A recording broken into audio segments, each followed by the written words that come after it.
Imagine this. You're streaming a crucial video and suddenly it buffers. Or you're racing against a deadline and the Wi-Fi drops. We've all been there. But have you ever wondered, where did this internet we rely on every day actually come from? What happens behind the screen when you hit send or press play? In this first episode, we'll unravel the history of the internet. Not just dates and names, but the ambitious humans behind it. Trust me, there's drama, rivalry, and eureka moments that reshaped civilization. Let's rewind to the Cold War era of the 1950s. Two superpowers clashed, and the fear of nuclear war fueled technological leaps. The U.S. Department of Defense dreamed of an indestructible communication system. Thus, ARPANET was born in 1969. But ARPANET wasn't the internet we know today. It started as a humble network of 4 computers across U.S. universities. Fun fact, the first message sent was login, but the system crashed at the 3rd letter. So LO became the first digital transmission. Almost prophetic. Lo and behold, connected. By the 1970s, packet switching emerged. Imagine mailing a letter, but it's sliced into tiny pieces. Each takes a different route, then reassembles at its destination. This technique remains the backbone of how data travels online today. The real turning point came in the 1980s. A British scientist, Tim Berners-Lee, grew frustrated with library trips. He invented the World Wide Web, not the internet, but a way to navigate it. A critical distinction often misunderstood. The internet is the highway, the web is the car. Behind this success lay fierce battles over tech standards. Companies like IBM and AT&T initially mocked open networking. They bet on expensive, closed systems dominating the future. But history proved collaboration, not control, would win. Today, over 4 billion people use the internet globally. Yet only 60% of the population is connected. That leaves 4 billion still offline. How did a 4-computer network explode into a global phenomenon? The answer lies in internet's design philosophy, decentralization. No central hub, no master server pulling the strings. Every node can relay information. It's like a giant game of telephone, but with protocols ensuring precision. We'll dive deeper into protocols and infrastructure in the next episode. But before we wrap, let's reflect. The internet proves humanity's collaborative genius. From military labs to campuses, governments to open source communities, all pieces mattered. Picture this. You're sending a meme to a friend halfway across the globe. In seconds, it arrives. But how? Does your data magically teleport? Or is there an invisible rulebook ensuring every byte lands perfectly? Spoiler, it's the latter. Today, we're decoding the secret language of the internet. Protocols. Think of them as traffic laws for data, written in binary, enforced by machines. Let's start with a term you've heard but might not fully grasp. TCP. No, it's not a tech company's stock ticker. It's the CUT Transmission Control Protocol and MUT Internet Protocol, the dynamic duo that keeps the internet united. Here's the genius. TCP/IP doesn't care if you're using fiber optics, Wi-Fi, or carrier pigeons. It's a universal translator for all networks. Here's how it works. When you send a file, TCP chops it into packets, like slicing a pizza into 8 equal pieces. Each packet gets a digital sticker with the sender's and receiver's addresses. IP's job? Act as the GPS, guiding each packet through routers, satellites, and undersea cables. But here's the kicker. Packets don't always take the same route. Some might detour through Tokyo, others through Toronto. TCP's magic? It reassembles them in order at the destination. But wait, what if a packet gets lost? TCP has a built-in panic button. If a piece goes missing, the receiver shouts, "Hey, I'm missing slice number 3." The sender retransmits it. This is why your Zoom call survives even if your Wi-Fi hiccups. Now let's talk about HTT and HTTPS, the HTTP you blindly type every day. Back in 1990, Tim Berners-Lee, yes, the web guy, created HTTP, Hypertext Transfer Protocol. It's the polite knock before entering a website. "Hello, server, can I see this page?" But HTTP had a flaw. It's like sending postcards. Anyone can read them. QUIC, the armored truck of data. The S stands for Secure, powered by BIOS-SL TLS encryption. It scrambles your credit card info into gibberish that only the recipient can decode. Fun fact, switching from HTTP to HTTPS can boost a site's Google ranking. Thanks, SEO overlord. But protocols aren't just about efficiency, they're about trust. Ever notice the padlock icon in your browser? That's HTTPS working. Without it, hackers could intercept your passwords mid-air. Yet, as of 2023, 30% of websites still don't use HTTPS. Yikes. Now, let's address the elephant in the room. Wi-Fi versus cellular data. Both use protocols, but differently. Wi-Fi relies on E800 2.11. Catchy name, right? Cellular data uses QUIC 4G LT or 5G ANR, protocols optimized for speed and mobility. Ever lose signal in an elevator? Blame concrete walls blocking radio waves, not the protocols. But here's a mind-blowing twist. QUIC. No, not the bird. QUIC UDP internet connections is Google's answer to sluggish loading times. It bypasses TCP's handshakes to make Chrome faster. Fun experiment. Compare YouTube on Chrome QUIC versus a browser that doesn't support. Of course, protocols aren't perfect. In 2014, the Heartbleed Bug exposed a flaw in OpenSSL, a protocol used by millions. Hackers could steal data from servers like candy from a piñata. It took weeks of global panic to patch it. Moral of the story? Even invisible rulebooks need updates. Before we wrap, let's zoom out. Every day, 7 quintillion bytes of data flow through these protocols. That's 7 followed by 18 zeros, all made possible by codes written decades ago by engineers in labs. Next episode, we'll explore cybersecurity, how hackers exploit protocols, and how to armor yourself. Spoiler, your password 1234 won't cut it. Here's a nightmare scenario. You click a link, and suddenly your screen freezes. A ransom note flashes. Pay 5 Bitcoin or your photos vanish forever. Cyber attacks feel personal, because they are. But what if I told you there's an entire battlefield inside your router? Today, we're diving into cybersecurity, the art of digital self-defense. Let's start with your first line of protection, firewalls. Think of them as bouncers at a club, checking IDs at the door. HTTP request? Cool, you're in. Suspicious Russian IP address? Denied. Modern firewalls even use AI to spot shady behavior, like a guard who memorizes every patron's face. But hackers are sneaky. They disguise malware as cat videos or fake invoices. Enter antivirus software, the bloodhounds of cybersecurity. They sniff out code patterns matching known threats. Fun fact, the first antivirus, Reaper, was created in 1971 by a hacker to delete other viruses. Now let's talk VPNs, virtual private networks. Using a VPN is like sending your data through a secret tunnel. Even your ISP can't see what you're streaming or Googling. Pro tip, free VPNs often sell your data. Always check if they're no-log certified. But how do the good guys stay ahead? Meet ethical hackers.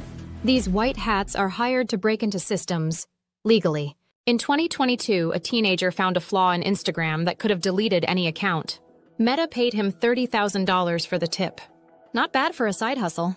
Let's get hands-on. Cue Wireshark demo. See these lines? Each is a data packet. This red one's an unencrypted HTTP request. I can read the website's name. Now switching to HTTPS, everything's gibberish. That's OTLS encryption at work, scrambling data like a NSA-level word scramble. But encryption isn't foolproof. In 2017, the WannaCry ransomware hit 200,000 computers. It exploited a Windows flaw to lock files until victims paid up. Lesson? Always update your... Now the darkest corner of the web, the dark web. It's not all hitmen and drugs. It's also used by whistleblowers and journalists. Accessing it requires Tor, a browser that bounces your connection through volunteer nodes. But beware, one wrong click and you're downloading a keylogger instead of a PDF. Here's a chilling stat. 95% of breaches start with phishing emails, like that Amazon delivery failed message with a malicious attachment. How to spot them? Hover over links. Amazon Login Daru isn't legit. Before you panic, let's talk defense. Two-factor authentication. 2FA adds a second lock. Even if hackers get your password, they need your phone or fingerprint. Yet only 30% of people use it. Don't be the 70%. What about the future? Quantum computing could crack today's encryption in seconds. But don't worry, post-quantum cryptography is already in development. It's an arms race of math versus machines. Next episode, we'll explore AI's role in cybersecurity, how algorithms predict attacks before they happen. Spoiler, Skynet isn't taking over yet. You're on a Zoom call with your team and your screen freezes. Wi-Fi issue? You grumble. But the real culprit might be a shark, or a ship's anchor, or a farmer in Egypt accidentally digging up a cable. Today, we're diving into the internet's one physical skeleton, the wires, towers, and satellites that make online possible. Let's start with a myth. The internet isn't just in the cloud. It's under the sea, buried in deserts, and even floating in space. 99% of international data travels through submarine cables. Not satellites, cables. These cables are fiber optic threads thinner than a human hair, wrapped in armor thicker than a tank. The longest one stretches over 24,000 kilometers from Germany to Korea. Laid by ships moving slower than a walking pace, it takes months to install. But here's the kicker. The entire global network relies on just 400 of these cables. Why underwater? Salt water conducts data faster than air, and cables are cheaper than satellites. But they're fragile. In 2019, a single damaged cable near Africa slowed internet speeds for 75 million people. Repairs? A crew sails out, hauls up the cable, and splices it, like fixing a thread while wearing oven mitts. Now let's zoom inland to data centers, the internet's brain cells. A single Google facility can use enough electricity to power a small city. But why are they always in freezing places like Finland or Norway? Servers overheat, and cooling them eats 40% of energy costs. So companies chase cold climates, or dunk servers in mineral oil.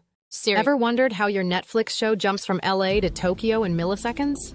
Content delivery networks, CDNs. These are mini data centers scattered globally, storing copies of popular videos. When you click play, you're grabbing it from a server 2 streets away, not halfway across the world. But the real drama is in the skies. Satellite internet. Elon Musk's Starlink, Amazon's Project Kuiper, China's Guowang, is the new gold rush. Starlink alone has over 4,000 satellites orbiting at 550 kilometers altitude. They talk to ground stations bouncing signals peopled by TR. Like a cosmic game of ping pong. Problem? Space is getting crowded. In 2021, Starlink and a Chinese satellite nearly collided. A crash could have created debris fields crippling other satellites. Plus, latency. Even at light speed, data takes 20 milliseconds to reach space and back. For gamers, that's eternity. Now the unsung hero, cell towers. Every time you use mobile data, you're connecting to a tower within 30 kilometers. But in rural areas, companies use cells on wheels, CAUs, temporary towers hauled by trucks. During disasters, cows become lifelines. Fun fact, the first cell tower built in 1983 weighed over 2 tons. Today's 5G small cells are the size of a pizza box, hidden on lampposts and rooftops. But not everyone's happy. Conspiracy theorists once burned towers blaming 5G for COVID. Science says, nope. What's next? Google's Loon tried internet beaming balloons. Facebook's Aquila aimed for solar drones. Both projects died, but the dream lives on.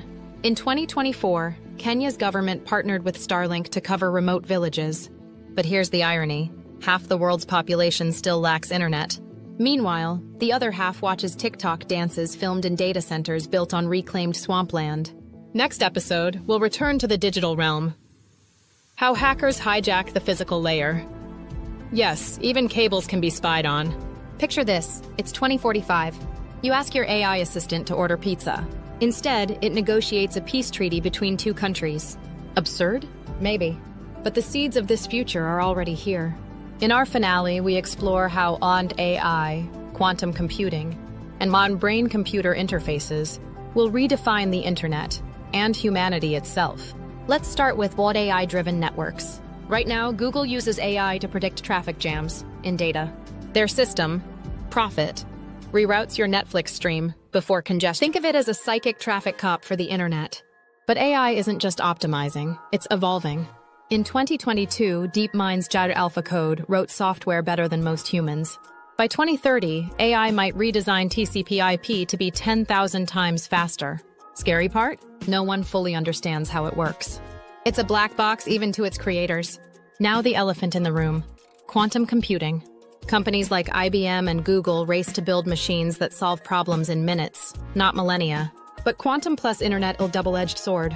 Today's encryption, RSA, AES, relies on math even supercomputers can't crack. A quantum computer could shred it like tissue paper. Meet Shor's algorithm, the internet's doomsday device. In theory, a quantum machine using it could hack banks, governments, and Bitcoin wallets overnight. Good news? We've got quantum-resistant encryptions in the works. Bad news? Only 5% of companies have adopted it. Meanwhile, China claims to have a quantum network unhackable by any known technology. Their Prometheus satellite sent quantum keys to Earth, making intercepting data physically impossible. But skeptics call it a high-tech PR stunt. Let's get weirder. Brain-computer interfaces, BCIs. Elon Musk's Neuralink wants to let you tweet with your thoughts. Creepy? Maybe. But imagine paralyzed people typing via neural signals, already happening in labs. The internet could soon flow directly into our brains. Ethical nightmare? Absolutely. But the biggest threat isn't tech, it's white inequality. 2030's internet might split into tiers. Elite tier, quantum secure, AI optimized, 10 Tbps speeds. And basic tier, ads, data caps, and NSA-grade surveillance for the rest of us. Already, AI-generated deepfakes caused stock market crashes and fake celebrity scandals. In 2024, a deepfake president ordered troops to stand down until the Pentagon debunked it. So, can we survive our own genius? Web 3.0 promises decentralization, a user-owned internet via blockchain. But crypto's energy greed and rug pulls stain its reputation. The final twist? Climate change. Data centers will consume 20% of global power by 2030. Microsoft's testing underwater servers cooled by the ocean. Google's betting on non-fusion-powered data centers by 2040. In the end, the internet's future hinges on one question. Will we wield tech as a tool, or become tools of the tech? If you enjoyed this series, hit subscribe and like to support this channel, and share it with anyone who cares about tomorrow's